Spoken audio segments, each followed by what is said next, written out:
ऐसा कहते हुए नागिन ने पूरे गांव में आग लगा दी। नागराज को ये देखकर काफी गुस्सा आया और नागराज ने नागिन की तरफ अपनी शक्ति छोड़ दी और नागराज और उस दुष्ट नागिन के बीच में युद्ध छिड़ गया। काफी समय पहले की बात है। एक गांव में एक जादुई झील थी। उस झील में खूब सारी परियां और मछलियां रहती थी। चूचू भी उस झील के किनारे खेलने जाता था। एक दिन चूचू नदी किनारे खेलने गया हुआ था तो उसने वहां पर जलपरी को देखा और जलपरी से कहा, आप मुझे भी तैरना सिखा दोगे? हाँ बेटा, जरूर, मैं आपको तैरना सिखा दूंगी। मुझे आप बहुत अच्छी लगती हो। इतने में वहाँ पर एक दुष्ट नागिन आई जो दिखने में काफी खतरनाक थी। जलपरी ने उसे देखा और पूछा, अरे तुम कौन हो? पहले तो हमने तुम्हें कभी नहीं देखा। अच्छा, तो मैं अभी बताती हूँ कि मैं कौन हूँ।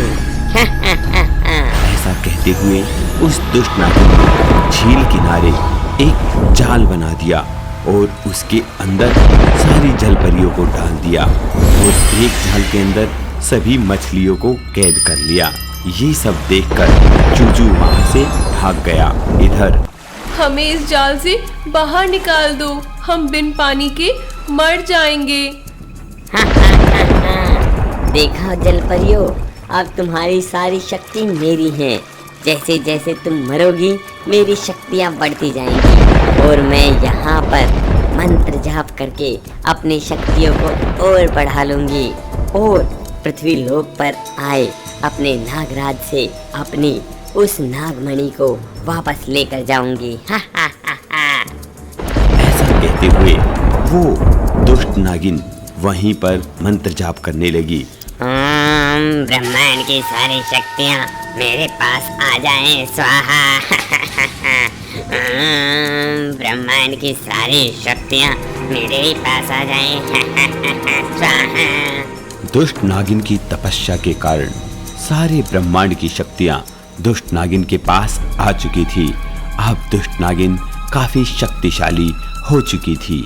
दुष्ट नागिन गांव की तरफ जाने लगी।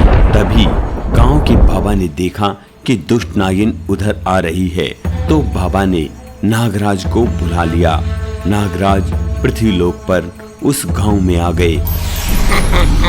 नागराज, तुम आराम से मुझे नागमणि दे दो, नहीं तो मैं पूरी पृथ्वी को नष्ट कर दूंगी। ऐसा कहते हुए नागिन ने पूरे गांव में आग लगा दी। नागराज को ये देखकर काफी गुस्सा आया और नागराज ने नागिन की तरफ अपनी शक्ति छोड़ दी और नागराज और उस दुष्ट नागिन के बीच में युद्ध छिड़ गया। नागराज ने अपनी शक्तियों से उस दुष्ट नागिन को मार दिया और बाबा से कहा, बाबा, इस दुष्ट नागिन ने सारे ब्रह्मांड की शक्तियाँ पाली थी, इसलिए हम इसे जला नहीं सकते। हमें इसे दफनाना होगा ताकि धरती इसकी सारी शक्तियों को अवशोषित कर ले और दोबारा इन शक्तियों को ब्रह्मांड में ही फैला दे। बड़ा सा गड्ढा बना दिया और उस गड्ढे के अंदर उस नागिन को डाल दिया। इसके बाद में चूचू ने नागराज को बताया कि इस नागिन ने अपनी दुष्टता से अपनी जादुई झील पर भी काफी परियों को और मछलियों को कैद कर रखा है। नागराज और चूचू झील किनारे आए और देखा कि जलपरी और मछलियां पानी से बाहर निकलने के कारण मर चुकी हैं। तभी नागराज ने अपनी शक्तियों से जलपरी और मछलियों को जिंदा कर दिया और दोबारा झील में डाल दिया। अब दोबारा से झील में वो खेलने लगी।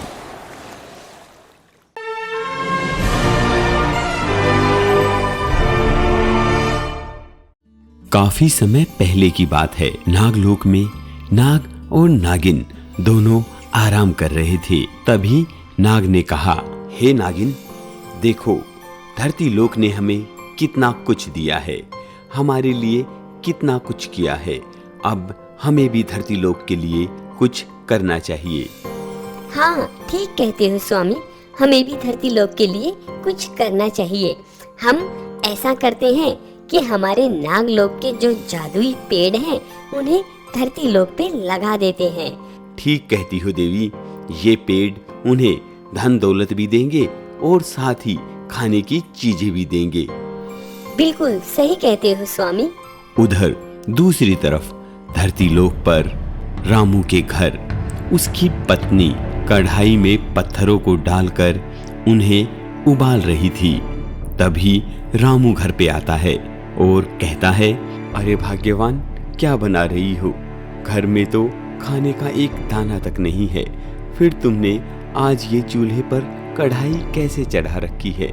स्वामी क्या करूं, बच्चे कुछ खाने की जिद कर रहे हैं और आप तो जानते ही हैं घर में जब कुछ है ही नहीं तो मैं इन्हें कैसे दूं। मैं सोच रही हूँ कि मैं इनके सामने इन पत्थरों को उबालती रहती हूँ और ये इसका इंतजार कर कर ऐसे ही सो जाएंगे। वो तो तुम ठीक कहती हो, पर आज तो सो जाएंगे, कल का क्या होगा? स्वामी मैं नहीं जानती कल का क्या होगा, पर कम से कम आज तो इन्हें कैसे ना कैसे बहका कर सुला दूं। तुम ऐसा करो, लाओ मुझे बाल्टी ला कर दो, मैं नदी से पानी लेकर आता हूँ और रास्ते में देख लूँगा, अगर कुछ खाने का कोई पेड़ पौधा या कहीं पर कोई फल फ्रूट मिला तो जरूर लेता आऊँगा। हाँ स्वामी, ये लो। ऐसा कहते हुए रामू की पत्नी रामू को बाल्टी दे देती है। रामू बाल्टी लेकर नदी की तरफ चला जाता है। इधर दूसरी तरफ नाग और नागिन आकर उन दोनों जादुई पेड़ों को धरती पर लगा देते हैं और कहते हैं, सुनो नागलोक के जादुई पेड़ों, तुम्हें जो भी अच्छा इंसान, ईमानदार इंसान मिले, जो भी जरूरतमंद हो, उसकी जरूरत को पूरा करना है। और ऐसा कहकर नाग और नागिन दोनों वापस नागलोक में लौट जाते हैं। इधर रामू जब बाल्टी भरकर पानी लेकर आ रहा था तो उसे वो अकेले में दो पेड़ दिखते हैं। इन पेड़ों को आखिर पानी कौन देगा? वैसे भी इतनी गर्मी है तो मैं क्यों ना ये जो पानी लाया हूँ इन पेड़ों में दे देता हूँ। ऐसा सोचते हुए रामू बारी बारी दोनों पेड़ों में पानी दे देता है। तभी उन जादुई पेड़ों पर एक पर तो हीरे जवाहरात और पैसे लग जाते हैं तो दूसरे पर फल लग जाते हैं। ये क्या?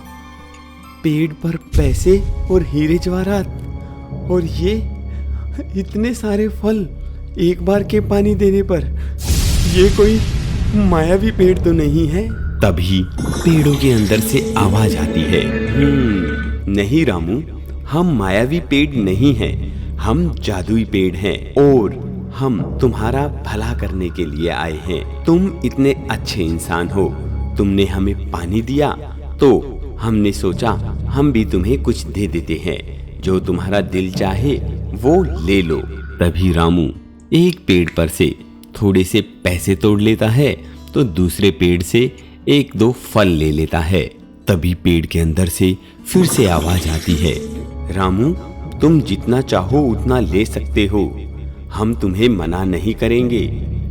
नहीं, मेरे लिए इतना ही काफी है, इससे मेरे बच्चों का पेट भर जाएगा और ये जो थोड़े से पैसे हैं इतने मेरे पास काम नहीं आता, इतने इनसे गुजारा हो जाएगा।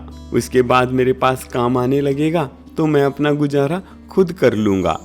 रामू तुम बहुत ईमानदार हो, अगर तुमने लालच दिखाया होता तो तुम यहीं पर राख के ढेर में बदल जाते। रामू वहां से पैसे और फल लेकर अपने घर आ जाता है। तभी उसका एक पड़ोसी उसे देख रहा होता है। रामू के पास पैसे और फल, ये कंगला कल तक तो हमसे ही पैसे मांग रहा था, आज इसके पास इतने पैसे कहाँ से आ गए?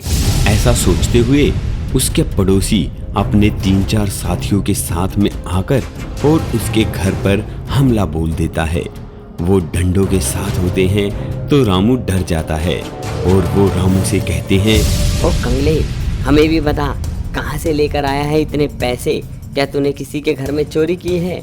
नहीं भाई, मैंने किसी के घर में चोरी नहीं की, ये पैसे और फल तो मैं जंगल में लगे जादुई पेड़ से लेकर आया हूँ। अच्छा, जादुई पेड़, तो हमें भी तो जरा बता, वो जादुई पेड़ है कहाँ? हाँ भाई, मैं तुम्हें बता दूंगा कि वो जादुई पेड़ कहाँ पर है। तो ठीक है, चलो इसी के साथ चलते हैं।